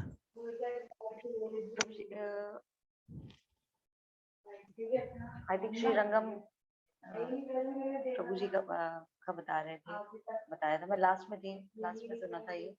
और जान जो माता है उनकी चैतन्य महाप्रभु जी, सची माता है, उनके यहाँ पर प्रसाद पाते थे, और केले का प्रसाद का जो सब्जी बनाते थे वो बहुत ही केले के फूल की सब्जी बनाई थी। केले का फूल किसने देखा है? देखा है आपने केले का फूल? ऐसे तो बनाया, सब्जी बनाई है आपने? अच्छा, केले की सब्जी तो बनाई है। चलो कच्चे फिर केले तो की सब्जी जो महाप्रभु फिक्स हो गया, यही सब्जी है अभी। आप जब पंजाबी बाग जाएंगे तो यही सब्जी खानी है आपको। रियली प्रभु, मैं तो सभी को इनवाइट कर रही हूँ, जितने भी यहाँ पे उपस्थित हैं, प्लीज हमारे यहाँ पर आइए और हमारे यहाँ पे रुकिए। अच्छा, ठीक है। तो ये जो है इन्होंने श्रीरंगपुरी ने ये बताया कि श्री माधवेंद्रपुरी के साथ ये गए थे। माधवेंद्रपुरी जो इनके और ईश्वरपुरी दोनों के गुरु थे, माधवेंद्रपुरी। तो इन लोगों के साथ गुरुजी ने एक यात्रा निकाली थी, उस यात्रा में गए थे ईश्वरपुरी और रंगपुरी। रंगपुरी और ईश्वरपुरी दोनों गुरु भाई थे। तो दोनों साथ में गए थे और वहां पर जाकर के उन्होंने केले के फल की सब्जी खाई थी, ये सब बताया उन्होंने। शंकरारण्य के बारे में भी उन्होंने बताया कि किस तरह से वो जो है शरीर उन्होंने पंढरपुर में छोड़ा, और क्या उनके साथ क्या लीलाएं हुई इसके बारे में भी बताया। ठीक है, तो हम आज इसको यहीं पर समाप्त करते हैं। आप सभी भक्तों का बहुत बहुत धन्यवाद। अगर किसी का कोई और प्रश्न है, कोई चर्चा है। अच्छा, एक और चीज है जो कि गोस्वामी यहाँ पर कहा गया है कि कौन है। तो गोस्वामी कौन होता है? क्या गोस्वामी जन्मजात भी हो सकता है, एक टाइटल भी हो सकता है? कोई बता सकता है इसके बारे में? कौन है गोस्वामी, कौन है परमहंस, कौन है, ये कौन बताएगा? इसके लिए तो सबने हाथ उठा दिया। ठीक है, कोमल माता जी। प्रभु जी, सिर्फ गोस्वामी का पता है, जो इंद्रियों को पे जीत पा लेते हैं उसे गोस्वामी बोला जाता है, और ये टाइटल भी हो सकता है किसी का, बट एक्चुअल में जो गोस्वामी है वो वही होता है जो इंद्रियों पे जीत पा लेते हैं। हाँ जी, ठीक है, थैंक यू। कोमल माता जी, आप हैदराबाद में रहते हो? मैं प्रभु जी, मैं लुधियाना पंजाब से। हाँ, पंजाब से। लुधियाना अच्छा, यस, पंजाब से। अच्छा, आपको किसने जोड़ा? ये प्रभु जी, आशा आर्य माता जी, लक्ष्मी माता जी, आशा, सभी हम एक दूसरे के पास हैं। अच्छा, आशा माता जी ने। अच्छा अनीता माता जी भी, यस। अच्छा, ठीक है, बस इतना, बस मुझे थोड़ा सा पता रहे तो बस ठीक है, okay, thank you. Thank you माता जी। कोमल माता जी, आपने सही बताया गोस्वामी क्या होते। उमेश प्रभु, आप थोड़ा बताएंगे इसके बारे में, गोस्वामी, परमहंस, ये सब क्या है आज जो हमने पढ़ा? हरे कृष्ण, धन्यवाद। प्रभु जी, इसमें आया था कि पहले गोस्वामी वो होते थे जो अपनी इंद्रियों को वश में करते थे और भगवान की सेवा करना ही वो था। बट जैसे जैसे ये आगे बढ़ता रहा, लोगों ने फॉलो करना तो बंद कर दिया, बट उनके सरनेम और टाइटल में ही वो जुड़ गया। तो इस तरीके से ये प्रथा बन गई कि हम कास्ट में भी, मतलब सरनेम में भी गोस्वामी देखते हैं प्रभु जी। लेकिन ये करना क्या सही है? नहीं, सही नहीं है प्रभु जी। इसका कोई शास्त्रिक उदाहरण आप दे सकते हो? श्रील प्रभुपाद इसका कोई उदाहरण देते हैं शास्त्रों में? कोई श्रील प्रभुपाद ये एग्जाम्पल देते हैं कि जैसे जज का बेटा जज नहीं होता, डॉक्टर का बेटा डॉक्टर नहीं होता, है ना, वकील का बेटा वकील नहीं हो सकता, उसको पढ़ाई करनी पड़ेगी। उसी प्रकार से ये जो गोस्वामी है ये कोई टाइटल नहीं हो सकता। ठीक है, तो अभी मैं इसको यहीं पर समाप्त करता हूं। आप सभी भक्तों का धन्यवाद। अभी मैं ओपन कर रहा हूं, अगर किसी का कोई प्रश्न हो तो आप हैंड रेज कर सकते हैं। मैं इसमें आपको आपसे ऐसे भी कोई प्रश्न हो, जो भी आपके मन में कोई प्रश्न आए तो आप पूछ सकते हैं। आशा आर्या माता जी। Hare Krishna Prabhuji, Dandavat Pranam. धन्यवाद प्रणाम। Prabhuji, we have heard about the prayers. So is there any different type of prayers also is there mentioned in the Shastras? For prayers for? Like people, they'll be praying for the material desires, and people, devotees, they'll be praying for the, like for bhakti. So like different types of prayers are also there, which is mentioned in जिनका उल्लेख है शास्त्रों में किया गया है। अच्छा, अलग अलग प्रकार की प्रार्थनाओं का? हाँ, प्रेयर्स जी। हाँ, प्रार्थनाएं तो बहुत सारी हैं, लेकिन भक्त लोग जो हैं, अकामः सर्व कामो वा मोक्ष काम उदारधि तीव्रेण भक्ति योगेन यजेतः पुरुषः परम। कहते हैं कि भक्त लोग लेकिन सब भगवान से ही प्रार्थना करते हैं। अगर कोई कामना हो भी नहीं भी हो, जैसा भी हो, वो सारी प्रार्थनाएं केवल कृष्ण से ही करते हैं। और अलग अलग प्रकार की प्रार्थनाएं जो हैं, जो भौतिक प्रार्थनाएं होती हैं उनको कर्म कांड में गिना जाता है, तो वैसी भी प्रार्थनाएं हैं शास्त्रों में। और आध्यात्मिक प्रार्थनाएं भी हैं। तो ऐसी आध्यात्मिक प्रार्थनाओं को 3 तरह के जो हमारे, है ना, उसमें बांटा जाता है। आध्यात्मिक प्रार्थनाएं कैसी होती है? लालसामयी, सम प्रार्थनात्मिका, दैन बोधिका। तो इसमें ये जो है वो कहते हैं कि जो अपनी दीनता को व्यक्त करने वाली प्रार्थनाएं किसी किसी में, तो और सम प्रार्थनात्मिका मतलब कोई एक प्रार्थना होती है, वो कोई विशेष चीज जो कि वो चाहते हैं। और लालसामयी का मतलब दिव्य लोक में या कुछ ऐसा अगर कुछ चाहते हैं तो वो लालसामयी प्रार्थना होती है। और इसके अलावा जब कोई व्यक्ति किसी से कोई पुस्तक इत्यादि में, या जब हम कोई किसी से प्रार्थना जब कोई व्यक्ति करता है तो उसमें वस्तु निर्देश, आशीर्वाद और नमस्कार, ये 3 चीजें जो हैं मुख्य होती हैं। इसके बारे में कभी हम इसकी चर्चा करेंगे जब विश्वनाथ चक्रवर्ती ठाकुर के कोई ग्रंथ हम पढ़ेंगे, तो उसमें इसके ऊपर बहुत अच्छे से बताया जाता है, तो इसको कभी हम चर्चा करेंगे। अभी के लिए बस आप इतना जान लीजिए कि हमको किसी भी ऐसे चीज के लिए प्रार्थना भगवान से करने में थोड़ा शर्म आनी चाहिए, और ये कहना चाहिए कि अगर आपकी इच्छा हो तो भगवान, ऐसे मान लीजिए कि हमारी कुछ आंख में थोड़ी प्रॉब्लम है, तो भगवान से ये प्रार्थना, वैसे तो है ये हमारा, कह सकते हैं कि हमारा भौतिक शरीर के लिए है, तो भगवान से ये प्रार्थना करना चाहिए कि भगवान, वैसे तो मेरा भौतिक शरीर है, लेकिन अगर आपकी इच्छा हो तो ये मेरी आंख ठीक हो जाए जिससे मैं आपका दर्शन कर सकूं। या फिर मान लो आपको घर बनवाना है या फिर पैसे चाहिए 20 करोड़ रुपए, तो आप भगवान से, आपकी इच्छा है आप, लेकिन आप क्या करोगे, बिना उसके रह नहीं पा रहे हो 20 करोड़ के, तो आप फिर भगवान से कह सकते हैं कि भगवान, if you so Dzire please give me 20 crore. क्या करें, अभी जरूरत है, तो इसलिए ऐसे बोल सकते हैं। लेकिन प्रार्थना कृष्ण से ही करना चाहिए, और इसमें भक्त को जो है बहुत दुखी होना चाहिए। आपने शास्त्र में, भागवत में मिलता है कि जब महाराज अग्निध्र जो है जब यज्ञ कर रहे थे, और भी बहुत सारे जब यज्ञ करते हैं, जैसे कि राजा चित्रकेतु के लिए अंगिरा मुनि यज्ञ करते हैं, तो जब भगवान से पुत्र की प्रार्थना करते हैं तो शर्म बहुत आती है। बोलते हैं कि भगवान यज्ञ तो किया हमने, बेटा मांग रहे हैं, क्या करें, बेटा नहीं है। लेकिन मैं जानता हूं ये आपसे नहीं मांगना चाहिए, आपसे तो परम धाम ही मांगना चाहिए। भक्त लोग इस तरह से करते हैं। आशा आर्या माता जी आपको थोड़ा क्लियर हुआ? Prabhuji, can you please repeat once again Lalsa Mai Prarthana and what were the other two, Prabhuji? लालसा, ये जो वैष्णव लोग हैं, वैष्णव लोगों के अंदर ये होता है कि लालसा मतलब सिद्ध देह की लालसा है, भगवान के धाम में कोई लालसा है ना? नहीं।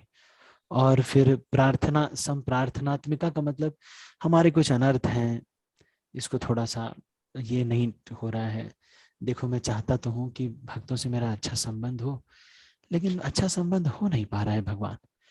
तो भक्त के पास हमेशा ये सॉल्यूशन है। मतलब कोई भी कितनी भी बड़ी समस्या आ जाए, चाहे पूरी दुनिया खत्म हो रही हो, लेकिन भक्त के पास हर चीज का एक सॉल्यूशन है। हाथ जोड़ेगा, भगवान के पास जाएगा और कह देगा, और फिर निश्चिंत हो जाएगा, आराम से सो जाएगा। क्योंकि राम जी सब कुछ संभाल लेते हैं। इसको कहते हैं संप्रार्थनात्मिका। दैन्य, स्वदैन्य बोधिका। स्वदैन्य बोधिका का मतलब है अपनी दीनता को व्यक्त करते हुए कोई व्यक्ति कह रहा है कि भगवान देखो मेरा क्या हालत कर दिया मैंने अपने जीवन का, कुछ दुनिया वालों ने गड़बड़ किया, कुछ मैंने अपने मुंह को खोल करके इस जिह्वा से ऐसे ऐसे घाव किए लोगों के अंदर कि वो लोग फिर अब पलट के वार कर रहे हैं।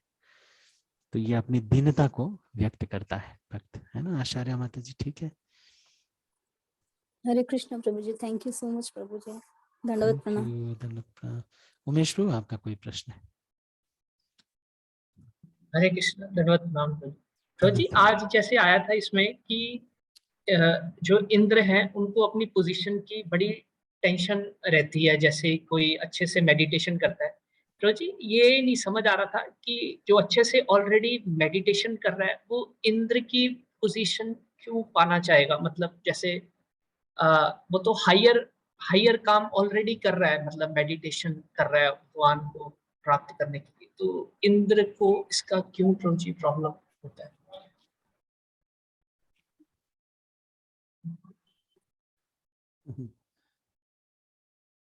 और जिसके पास भी अगर मान लो कहीं रोटी है ना, नहीं, और एक ही रास्ता है, एक कुत्ता वहां पे रोटी लेके खड़ा है, दूसरा कुत्ता भी उसी रास्ते से आ रहा है, तो भले हो सकता है रास्ता हो सकता है आगे कहीं और चला जाए, लेकिन अगर एक ही रास्ता है तो कुत्ता तो इनसिक्योर हो ही जाएगा। तो उस रास्ते में जो भी व्यक्ति आगे बढ़ने लगता है तो इनसिक्योरिटी हो जाती है। तो ये इनसिक्योरिटी है, सबके अंदर होती है, इस वजह से ही इंद्र को थोड़ा सा भय लगने लगता है। आप यही पूछना चाह रहे थे? यस प्रभु जी, मतलब शायद भय की वजह से वो ऐसा करते हैं प्रभु जी, उनको उनका मतलब मेडिटेशन। यस प्रभु हाँ, भय की वजह से करते हैं।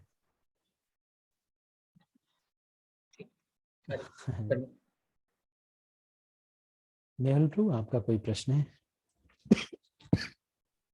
हरे कृष्ण प्रभु जी, धन्यवाद।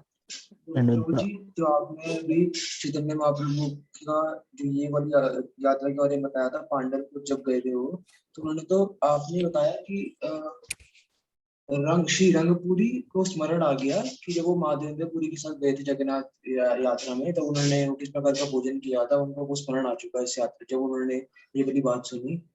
तो जो हमने पहले 282 श्लोक में ये डिस्कस किया था कि जब पांढरपुर गए थे चैतन्य महाप्रभु, तो उन्होंने विट्ठल ठाकुर के मंदिर गए थे और वहां दर्शन किए थे, जहाँ पर उनको तुकाराम जी ने तुकाराम जी को उन्होंने दीक्षा दी थी। तो फिर उसमें तो ये वाला उत्तर नहीं आना चाहिए था, और इसमें ये आएगा कि जैसे आपने जैसे ये बताया तुकाराम जी को पिछले जन्म में प्रहलाद महाराज को, मतलब प्रहलाद महाराज का वो कर रहे हैं, प्रहलाद महाराज के समान। तो ये समझ नहीं आया कि वो किस प्रकार से वो प्रहलाद महाराज के समान हो गए। वो आपने मतलब एक बार ये बता देंगे कि क्या घटना होती है, ऐसा कैसे? किस प्रकार से वो प्रहलाद थे, ये प्रश्न है? अच्छा, ये प्रश्न है कि दोनों प्रश्न है प्रभु जी। एक तो पहला प्रश्न तो ये था कि उसमें ये वाला जो विट्ठल देव ठाकुर जी के उन्होंने दर्शन किए थे पांडवपुर जाके, तो उसमें तो घटना ये वाली आएगी कि उन्होंने विट्ठल देव ठाकुर के दर्शन किए थे। स्मरण वाला जो बात थी वो तो उन्होंने बताई थी ना उनको, श्री राम जब उनको पता चली श्री रंगपुरी को, तब उनको स्मरण आया, और घटना वास्तविक में तो ये हुई थी। हाँ, ये तो सही है, घटना तो यही हुई थी कि उन्होंने ये बताया था। हाँ, बाकी तो उन्होंने बताया था, सही बात है। चैतन्य महाप्रभु ने सपने में आकर के तुकाराम को दीक्षा दिया था, ऐसा भी कहते हैं। प्रभुपाद तो यहाँ पे कह रहे हैं कि श्री चैतन्य महाप्रभु पंढरपुर गए थे और तुकाराम को दीक्षा दी थी, तो हो सकता है कि मिले हों। ऐसा भी हो सकता है चैतन्य महाप्रभु उनको मिले हों। पर तुकाराम अपने अभंग में लिखते हैं कि चैतन्याचा नाम दिया राम कृष्ण हरि। चैतन्य महाप्रभु ने मुझे ये नाम दिया राम कृष्ण हरि। तो वैसे आप लोगों ने किसी ने ये प्रश्न पूछा नहीं, लेकिन ये भी प्रश्न मन में आता है कि राम कृष्ण हरि क्यों दिया जब खुद सबको हरे कृष्ण महामंत्र दे रहे थे? क्योंकि चैतन्य महाप्रभु जो है माधुर्य भक्ति सिखाना चाहते थे, लेकिन तुकाराम जो है वैकुंठ के पार्षद है, इस वजह से उनको ये मंत्र दिया गया। हरे कृष्ण महामंत्र से माधुर्य धाम गोलोक वृंदावन मिलता है। जो हरे कृष्ण महामंत्र हम लोग करते हैं, इसकी वजह से हम लोग राधा रानी के अनुगत्य में, गोपियों के अनुगत्य में, मंजिरों के अनुगत्य में, मान लो कोई मंजरी होगी, उनका सेवा होगा नमक डालना, तो उसमें से पैकेट खोलने की सेवा हमारी होगी। ऐसा होगा कुछ वहां पर गोलोक वृंदावन में। तो आप समझ लो कि यहाँ से जा करके आपको, अभी तो बड़े अच्छे से भक्ति कर रहे हैं, हो सकता है आप सीख लो कि मैं लेक्चर देना सीख रहा हूँ, बहुत बड़ा, मैं बहुत महान भक्त बन रहा हूँ। वहां जाके आपको यही सेवा मिलने वाली, पैकेट खोलना है वहां जाके, कुछ बहुत ज्यादा नहीं है, यही है बस। और इसी में ही इतना भाव आ जाएगा, वो पैकेट में ही इतना भाव आ जाएगा, पैकेट खोलते खोलते अष्ट सात्विक रो रो करके नमक भीग जाएगा। इतना भाव आ जाएगा इस पैकेट में। तो दिस इज देयर। ठीक है, तो ये है वहां का। मेल प्रू, you got your answer? I just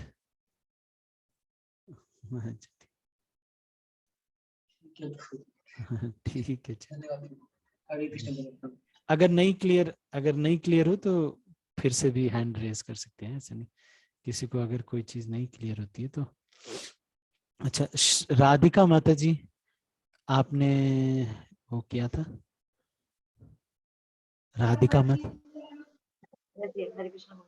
हरे कृष्ण। प्रभु जी, जैसे कहते हैं कि चैंटिंग करते हैं तो ये सॉल्यूशन है कि हम प्योर भक्ति, हमने आपके वहां से बहुत आवाज आ रही है माता जी। हरे कृष्ण। ये मतलब कोई और भी बोल रहा है वहां पे क्या? हाँ, मुझे एक्चुअली मैं योगा कराती हूँ ना, तो क्लास ले रही थी इस समय में। अच्छा, आप योगा कराती हैं? ओ हाँ हाँ, तो आपने क्लास बताया होती था है 4 कि बजे से, तो योगा इंस्ट्रक्टर हैं आप। तो हाँ जी, हाँ जी। तो मॉर्निंग में होती है, तो मुझे 8 बजे से, तो हमें इसलिए मैं इधर आ गई, कोई नहीं। तो प्रभु जी, जैसे कि कहते हैं चैंटिंग करने से और हम वैष्णव सेवा करते हैं तो भक्ति, शुद्ध भक्ति का थोड़ा-थोड़ा सा आने लगता है। तो प्रभु जी, ऐसा होता है कि हम पोलाइटनेस और ये ऐसा कि पोलाइटनेस भी आती है और सब कैसे आ सकती है, और विनम्र कैसे बन सकते हैं? या सिर्फ इन्हें ये दोनों कार्य करने से ही? अच्छा। विनम्र कैसे बन सकते हैं? विनम्र कैसे बन सकते हैं, स्क्रीन पे देखिएगा, है ना? ये बहुत आसान नहीं है, पर विनम्रता लाने के कुछ तरीके हैं। इसको हम पहले भी मैंने चर्चा किया था, इसको मैं चर्चा कर रहा हूँ। सबसे पहला जो तरीका है वो हिज होलीनेस गोपाल कृष्ण महाराज इत्यादि बताते हैं, वो ये है कि very attentive chanting and extra chanting. अगर कोई इसको कैसे, या तो ऐसे कर दो, टू मच एक्स्ट्रा चैंटिंग। अगर कोई बहुत ध्यान पूर्वक रो रो करके बहुत ज्यादा माला कर रहा है तो उसका विनम्र होना अनिवार्य है, होगा ही होगा वो विनम्र। और दूसरा एक तरीका बताते हैं विनम्र होने का, doing menial services.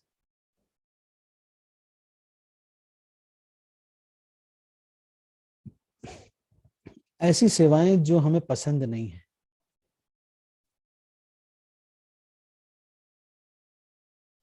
Are called menial services.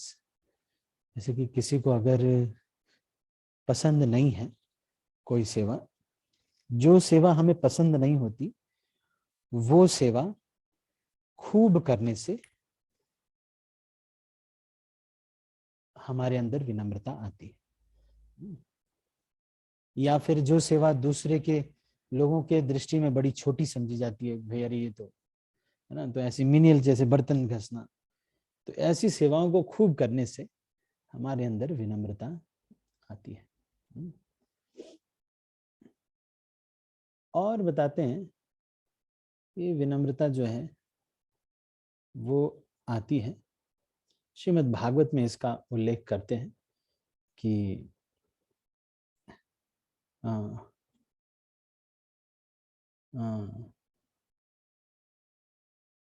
महत सेवा या फिर जो बहुत श्रेष्ठ वैष्णव हैं उनके बारे में पढ़ना, या फिर कोई बहुत श्रेष्ठ वैष्णव हैं उनकी सेवा करना। जैसे कि इसका श्लोक जो है वो है दंभम महद उपासया। ये श्रीमद् भागवत में आता है, दंभम महद उपासया। महद उपासना करने से, उपासना मतलब उनके पास ही रहना, उनकी सेवा करना, ये करने से दंभ जो है हमारे अंदर, ईगो जो है कम हो जाता है और हम विनम्र हो जाते हैं। तो इससे भी विनम्रता जो है व्यक्ति के अंदर आती है, दंभम महद उपास्य, महत की जो है करने से। चौथा जो तरीका है वो विनम्रता लाने का, वो बताते हैं, वो है स्वदोष दर्शन।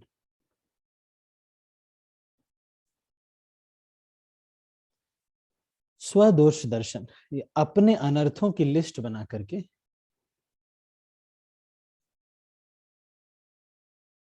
और उसको रिवाइज करते रहना। रिवाइज करते रहेंगे तो क्या होगा, जब मालूम होगा कि अरे मैंने तो देखो 2 मर्डर भी किए हैं, तो जब ये याद आएगा तो हो सकता है कोई भक्त आपका अपमान कर भी देगा, तो आपको लगेगा कि अरे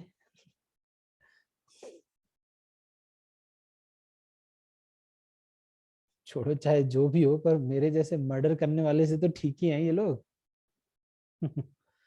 और फिर ऐसे व्यक्ति को जब थोड़ा सा भी हमको प्रसाद मिलेगा तो हमको लगेगा कि अरे वाह वाह मुझे मिला, है ना, कितना मेरा भाग्य है, मेरे जैसे व्यक्ति को। ये लोग तो जानते नहीं भक्त लोग, मैं तो बहुत बड़ा कांड किया है मैंने।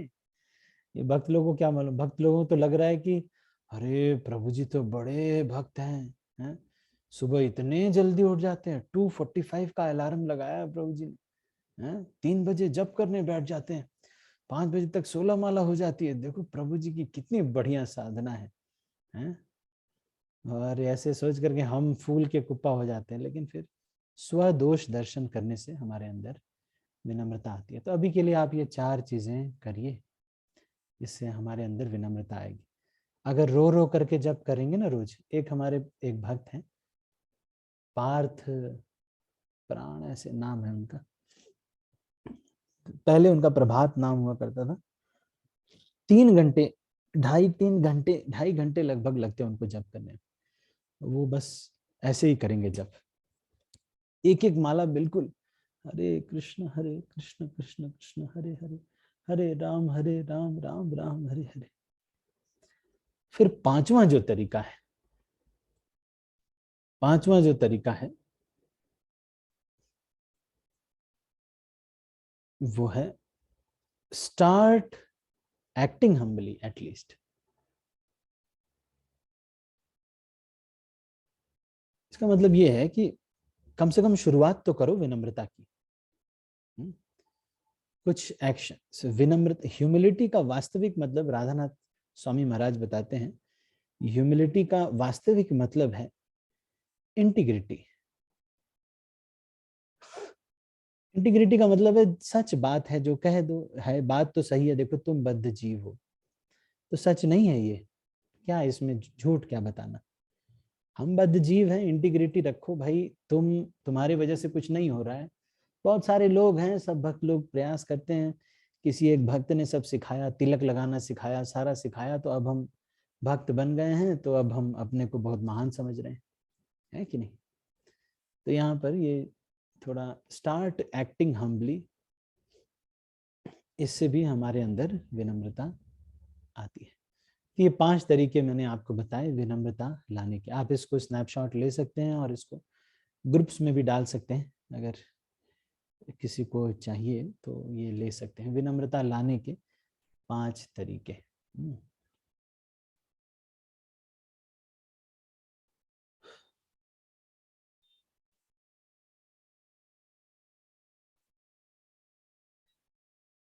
राधिका माता जी, आपको थोड़ा क्लियर हुआ? हरे कृष्ण प्रभु जी, थैंक यू सो मच, बहुत अच्छा था, thank you so much, thank you. बस इसमें जैसे क्रोध का भी हो जाता है ना मिशन, जैसे हम कुछ कर रहे हैं, सेवा कर रहे हैं, अब करते करते दूसरी, मान लीजिए माला ही कर रहे हैं, सारा काम खत्म करने के बाद अब पता चल रहा है तुरंत ही तभी कोई और काम आ गया। अब सोचा तो ये था कि माला अच्छे से हो जाएगी, 16 की वजह से आप कहते हैं ना, जब तक आपने 3-4 बार माला नहीं उठाई तब तक ये समझिए कि माला नहीं हुई, सुबह माला करने के बाद वैसे तो हम बाद में भी ऐसे प्रयास तो करती हूँ करने का, लेकिन तभी जैसे सोचते हो चलो सारा हो गया करते हैं, तो तभी कुछ काम आ गया, तो फिर वो नहीं होता तो क्रोध, और फिर क्रोध का कुछ और भी कारण कि कितना सहे, क्या करें, अब क्या करें, ऐसे करके तो मतलब वो क्रोध भी तो खत्म होना चाहिए, वो क्रोध भी आ जाता है विनम्रता के साथ साथ ही यही जुड़े हुए, वो भी खत्म हो जाता है क्या? हाँ, खत्म हो जाएगा पूरा 100%। किसी किसी को क्रोध बहुत ज्यादा आता है, तो क्रोध के लिए क्या करना चाहिए? बहुत अधिक क्रोध आता है किसी किसी को, एंगर के लिए क्या करना चाहिए एक व्यक्ति को? एंगर के लिए सबसे पहला जो चीज है वो इम्पोर्टेंट है अपना भोजन, दूसरा है अन्वेषण,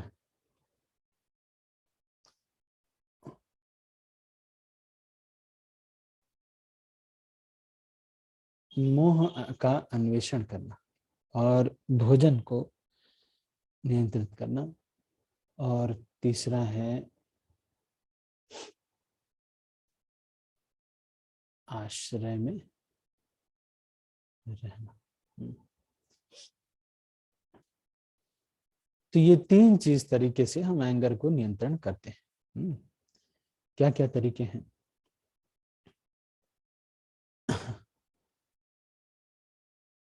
सबसे पहला तरीका ये है कि सबसे जिस किसी को बहुत ज्यादा प्रवृत्ति है अगर गुस्सा की, तो इसका मतलब ये है कि आपको अपने भोजन में नियंत्रण करना पड़ेगा। एक तो बहुत सारा अमाउंट कम कर दी, या तो अमाउंट एंड लग्जरी। कोई कोई ऐसा होता है वो खूब खाता है, बढ़िया से खाता है, लेकिन उसको कोई गुस्सा गुस्सा ऐसा कोई प्रॉब्लम नहीं रहती वो बहुत शांत है, तो उसका अलग बॉडी टाइप होगा। लेकिन किसी को अगर भोजन बहुत ज्यादा अगर लेते हैं और लग्जूरियस फूड लेते हैं, तो अगर आप इन इंद्रियों में बल देना कम कर देंगे तो अपने आप ये गुस्सा बहुत कम हो जाएगा।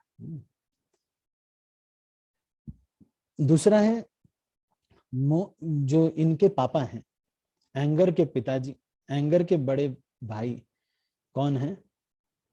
कामानुज कहा जाता है। एंगर के बड़े भाई हैं काम। काम मतलब डिजायर, डिजायर का मतलब कोई मोह। तो उस मोह का एक पॉज बटन दबा करके अन्वेषण करना।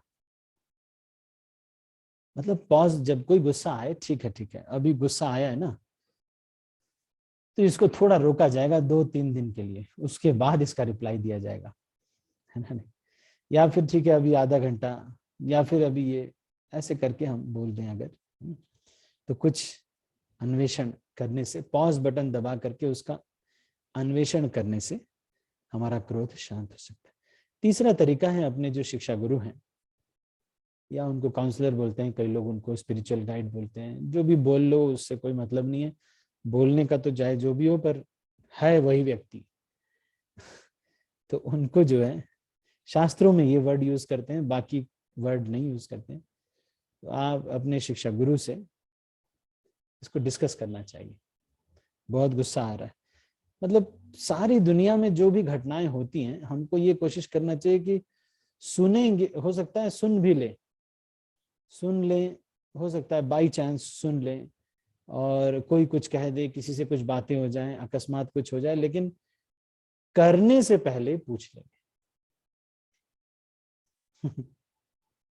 करने से पहले पूछ लेंगे, है ना? जैसे एक माता जी हैं, कल मुझे बोलती हैं कि प्रभु जी, प्रभु मुझे ना बहुत शॉपिंग करने का मन करता है।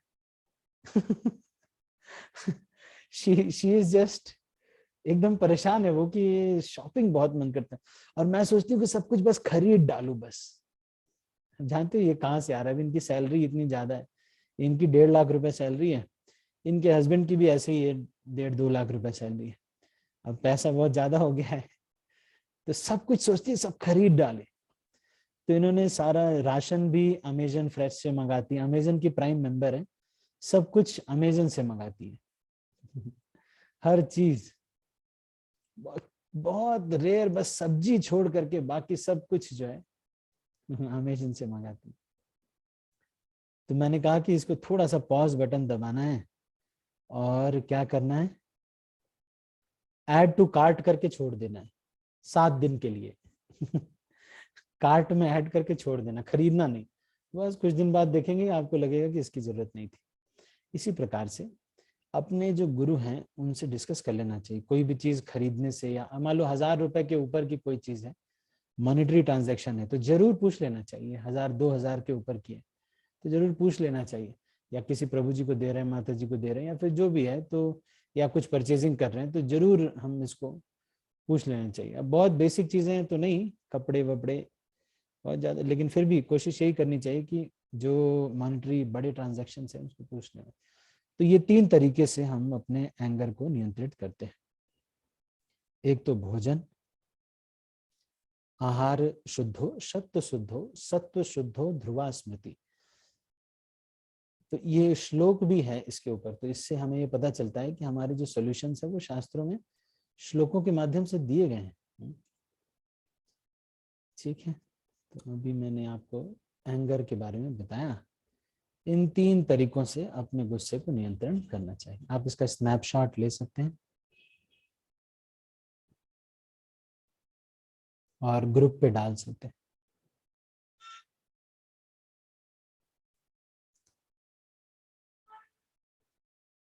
ठीक है राधिका माता जी।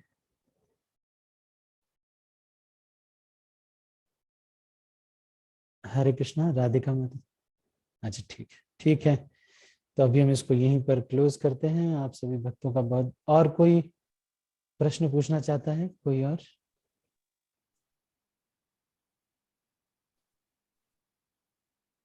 ठीक है, थैंक यू सो मच। हरे कृष्णा। श्रील प्रभुपाद की जय। मैं सब भक्तों को अनम्यूट कर रहा हूँ और फिर इस मीटिंग को क्लोज कर रहा हूँ। हरे कृष्ण। हरे कृष्ण। हरे कृष्ण। दंडवत प्रणाम।